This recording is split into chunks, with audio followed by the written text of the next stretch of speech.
My biological mother said she wanted to celebrate my birthday, an elaborate setup for her golden child stepsister's party. Hello everyone, I guess I am posting here on our relationship advice, or maybe this belongs on r/raised narcissists. I'm not even sure anymore. I'm still reeling from what happened last weekend, and I just need to get this out and maybe get some perspective. Some friends might recognize parts of this, but I have changed some details for privacy. To start, let me give you some context.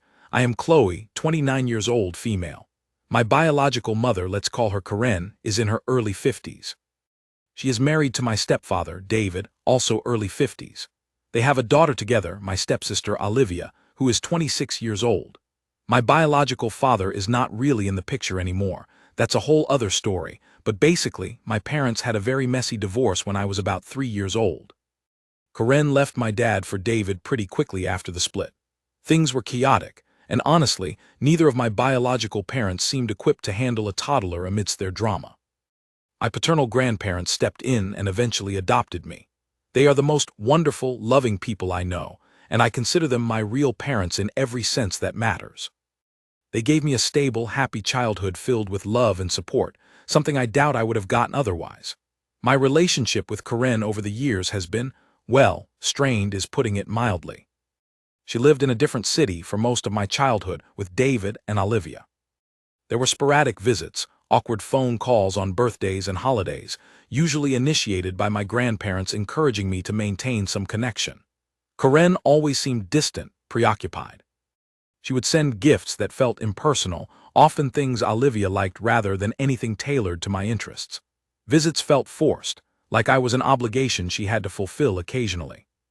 Olivia, her daughter with David, was clearly the center of her universe. Karen doted on her, praised her constantly, and showered her with affection and attention in a way she never did with me. It hurt when I was younger, seeing the easy warmth between them and feeling like an outsider looking in. As I got older, the hurt turned into a sort of weary resignation. I learned to keep my expectations low. David, my stepfather, was always polite but cool towards me. He clearly saw me as baggage from Karen's past life, a reminder of the man she left for him. Olivia, my stepsister, was fine, I guess. We never really bonded. She seemed to soak up all of Karen's attention and didn't seem particularly interested in forging a sisterly relationship with me. There was always an undercurrent of competition fostered by Karen, who would constantly compare us, usually implicitly highlighting Olivia's achievements or qualities. Olivia wasn't overtly mean, but she definitely benefited from the dynamic and never challenged it. She grew up quite entitled, used to getting her way, especially with Karen. So, fast forward to a few weeks ago.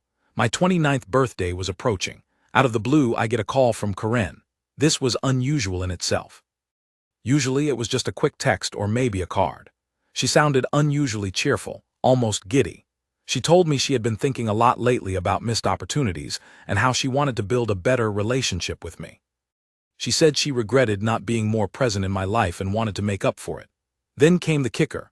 She wanted to throw me a birthday party, a proper celebration at her and David's house. She described it as a chance for us to reconnect, for her to show me how much she cared. Honestly, read it, my first reaction was deep suspicion. Years of disappointment have made me wary of Karen's sudden bursts of enthusiasm. It felt out of character. Why now? Why this sudden urge to celebrate my asterisk birthday, something she had never shown much interest in before? My grandparents, bless their hearts, encouraged me to be open to it. They always hoped Karen and I could find some common ground. They thought maybe she was genuinely trying to make an effort as she got older. Part of me, the little girl part that still craved her mother's approval, wanted to believe it too. Maybe this time would be different. Maybe she really did want to reconnect. Against my better judgment, fueled by a tiny sliver of hope, I agreed. I told her okay, a small, simple gathering would be nice. She brushed that off, saying nonsense, it was going to be a asterisk real party, something special. She insisted on handling everything, telling me just to show up and be ready to be celebrated. The date was set for the Saturday right after my actual birthday. The week leading up to the party was filled with a weird mix of anxiety and cautious optimism. Karen called a couple of times, bubbling about preparations, asking vague questions about my preferences but mostly talking about the guest list and the food she was planning. Olivia's name came up frequently. Olivia was helping her pick decorations. Olivia loved the caterer she found. Olivia thought this theme would be fabulous. Red flags were waving, I know, but I kept telling myself I was being paranoid. Maybe she was just involving Olivia because she lived there, and it was convenient. Saturday arrived. I spent the morning feeling jittery. My grandparents wished me luck and gave me warm hugs, telling me to try and have a good time but not to feel pressured. I drove to Karen and David's house, which is about an hour away. They live in a nice suburban neighborhood, in a large, immaculate house that always felt more like a show home than a comfortable place to live. As I pulled into the driveway, the first thing I noticed was the sheer number of cars parked along the street. This was definitely not the small gathering I had envisioned. Okay, deep breaths, Chloe. Maybe she just invited more people than expected. I walked up to the front door, which was open. Music was playing, and I could hear loud chatter and laughter from inside and the backyard. I stepped inside, and my jaw nearly hit the floor. The house was extravagantly decorated. Balloons everywhere, streamers, floral arrangements. But the color scheme was all pink and gold. My favorite color is blue. Pink and gold are Olivia's absolute favorites. There was a huge banner hanging in the living room that read "Happy Birthday" in glittery gold letters. Okay, generic enough, I thought, trying to suppress the rising unease. People started noticing me.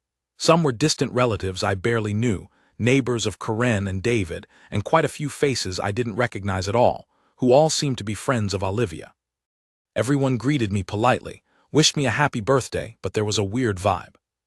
They seemed almost surprised to see me, or maybe just unsure how I fit into the picture.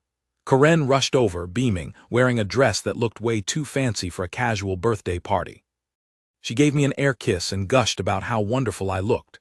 She immediately started steering me towards the backyard, talking a mile a minute about the caterer, the signature cocktails, the dessert table. As we walked through the house, I saw photos displayed on side tables. They were all recent photos of Olivia graduating college, Olivia on vacation, Olivia with her friends. There wasn't a single picture of me anywhere, not even a childhood photo. We reached the backyard, and it was even more decked out than the house. More pink and gold decorations, fairy lights strung everywhere, a rented marquee tent, and a DJ playing upbeat pop music. There must have been at least 50 or 60 people there. And right in the middle of it all, holding court by the elaborate dessert table, was Olivia. She was wearing a sparkly pink dress, laughing and chatting animatedly with a large group of people her age. She looked radiant, soaking up the attention. Then I saw the cake. It was a massive 3-tiered confection, beautifully decorated with pink roses and gold leaf. On top, in elegant script, it said "Happy 26th birthday, Olivia." My blood ran cold. Olivia's birthday wasn't for another 4 days. This wasn't my party. This wasn't even a joint party. This entire elaborate, expensive event was for Olivia.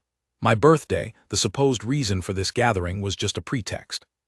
A convenient excuse for Karen to throw her precious golden child the lavish celebration she probably wanted, perhaps timed slightly earlier to coincide loosely with my birthday so she could pretend it was for me, or for both of us. I felt dizzy. The air seemed thick and hard to breathe. All the little red flags from the past few weeks clicked into place. The pink and gold theme, the constant mentions of Olivia's preferences, the guest list heavy with Olivia's friends, the photos, and now, the cake. It was so blatant, so insulting. She hadn't even tried very hard to hide it. Did she think I was that stupid? Or did she just not care if I figured it out? Karen must have seen the look on my face, because her smile faltered slightly. She quickly tried to recover, grabbing my arm and saying brightly, "Oh, isn't the cake amazing? We decided to celebrate both your birthdays together, make it one big happy family event. Since your birthdays are so close, you know." She gestured vaguely. My voice was trembling when I finally spoke. "My birthday was 3 days ago, Karen. Olivia's is in 4 days, and that cake says Happy 26th birthday, Olivia. It doesn't mention me at all. None of this feels like it's for me. The colors, the pictures inside, the guests, this is Olivia's party, isn't it?" Karen's face tightened. She dropped the bubbly facade. "Now, Chloe, don't be difficult. Of course it's for you too. We are celebrating you. Olivia just helped with the planning, and well, you know how she loves pink. It's just a color scheme. You're being overly sensitive. Can't you just appreciate the effort I've gone to? I did all this to bring us closer." Her gaslighting just fueled my anger. Effort? What effort? You used my birthday as an excuse to throw a party for your favorite daughter. You lied to me. You invited me here under false pretenses, made me think you actually wanted to celebrate me asterisk for once, when really I was just an afterthought, a convenient cover story. My voice was rising and people were starting to stare. David materialized beside Karen, putting a protective arm around her shoulder, glaring at me. He spoke in a low, warning tone. "Chloe, calm down, you're making a scene. Your mother put a lot of work into this joint celebration. Show some gratitude. Joint celebration." I repeated incredulously, gesturing wildly at the Olivia-centric decorations, the Olivia-centric cake, the Olivia-centric crowd. "Look around, David. Does this look like a joint celebration to you? Where is anything related to me? My favorite color, my favorite food, a single picture of me, a cake that even acknowledges my existence." Olivia had drifted over by now, looking wide-eyed and innocent, though I caught a flicker of something else: smugness.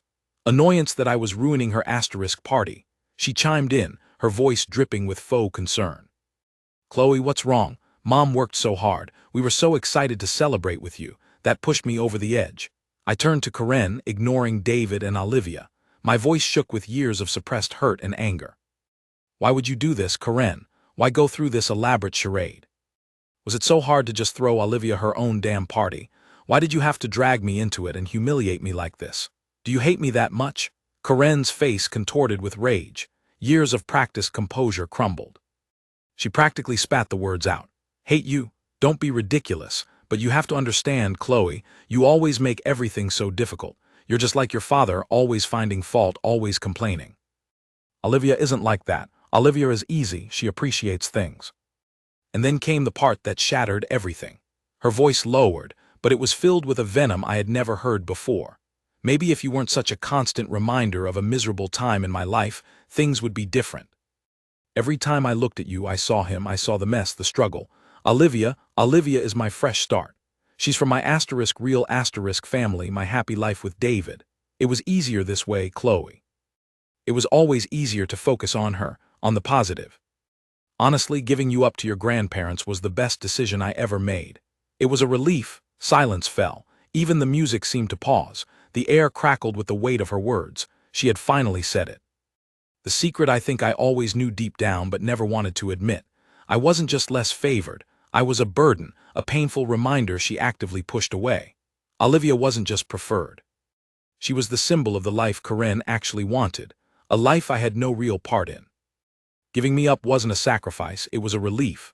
The hurt was immense, a physical ache in my chest, but underneath it something else sparked clarity, finality. This wasn't just about a party anymore.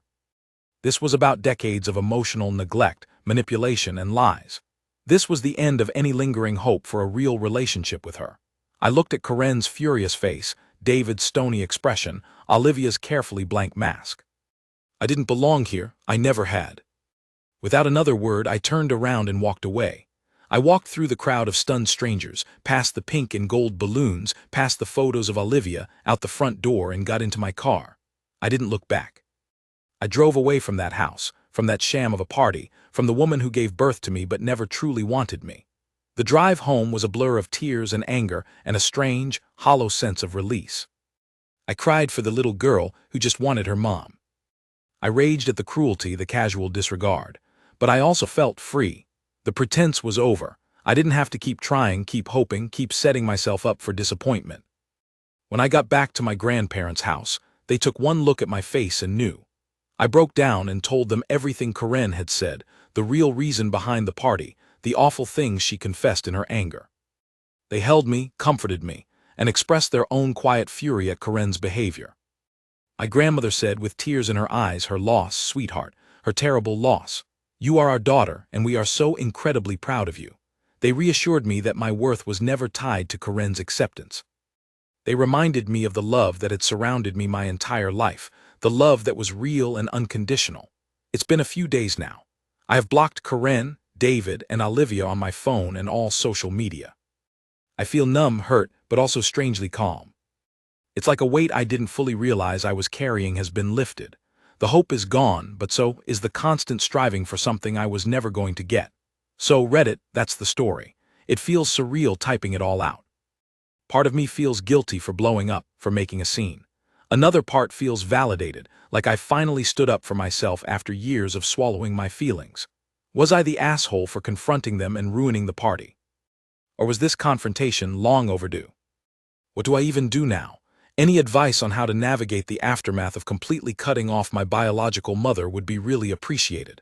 Help me out here, Reddit. Update 1. Wow, okay. I did not expect this post to get so much attention. Thank you all so much for the overwhelming support, the kind words, and the validation. Reading through your comments has been incredibly helpful and honestly, quite emotional. So many of you shared similar experiences with narcissistic parents or toxic family dynamics. And while I am sorry you went through that, it makes me feel less alone. Thank you for making me see that I am absolutely not the asshole here. Not even close. To answer a few common questions, no, I have had zero desire to reach out to Corinne, David, or Olivia since that day, and blocking them was the best decision. The silence has been peaceful.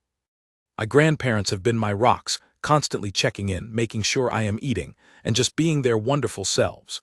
My friends have also rallied around me, showering me with love and reminding me who my real family is. We had a small, actual birthday celebration for me later that weekend: pizza, board games, my favorite cake, chocolate, definitely not pink, and lots of laughter. It was simple and perfect. Now for the update part. As many of you predicted, the silence from Corinne's side didn't last long. Since she couldn't reach me directly, she resorted to other methods. First came the emails. Several long, rambling messages landed in my inbox. I forgot to block her email initially, whoops. The first one was full of justifications and accusations. How I overreacted, how I misunderstood her intentions, how I embarrassed her in front of her friends, how ungrateful I was after all the effort and money she spent on Olivia's party. Let's be clear. She painted herself as the victim, hurt by my cruel rejection of her olive branch.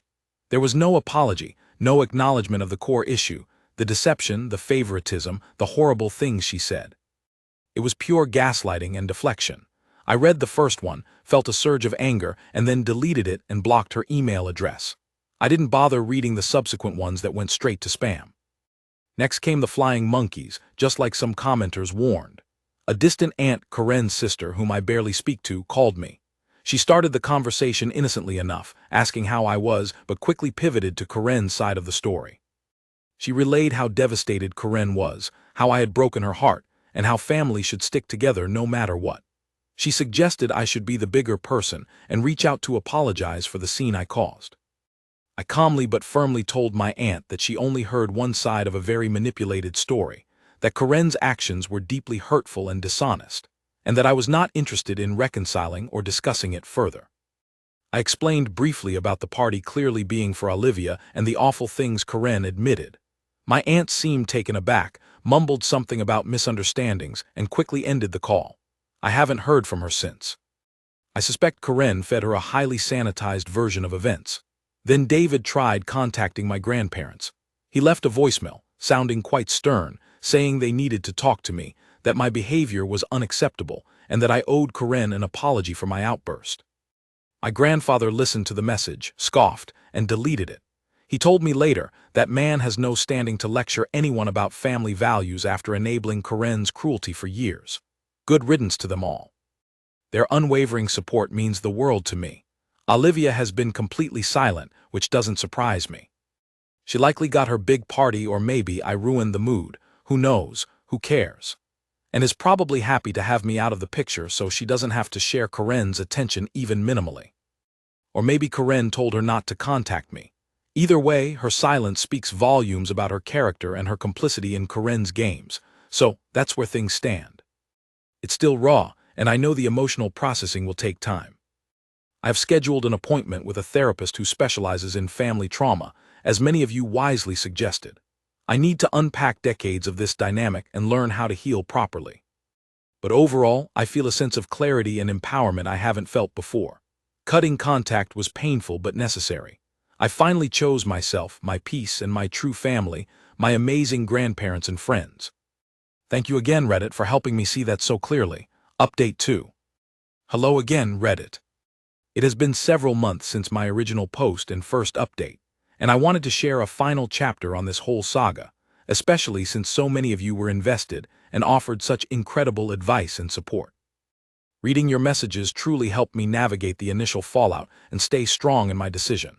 Life after going completely no contact with Karen, David, and Olivia has been surprisingly peaceful. It's like a constant source of low-grade anxiety and background noise that I didn't fully appreciate there has suddenly been switched off.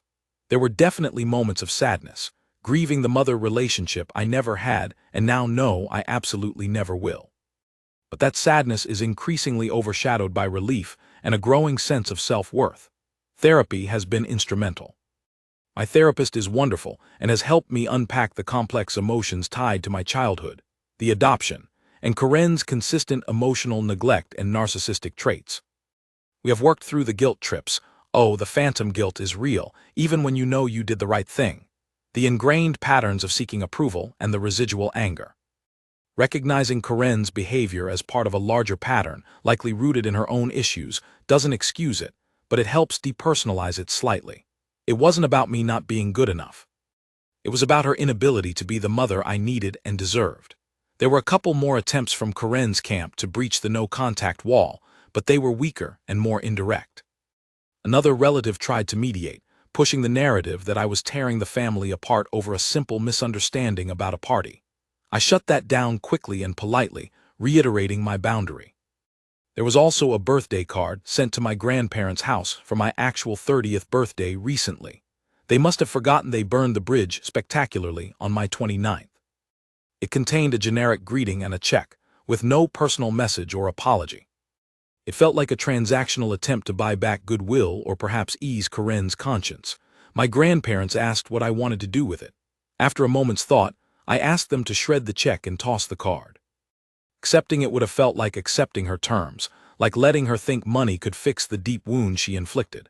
It felt incredibly empowering to reject it.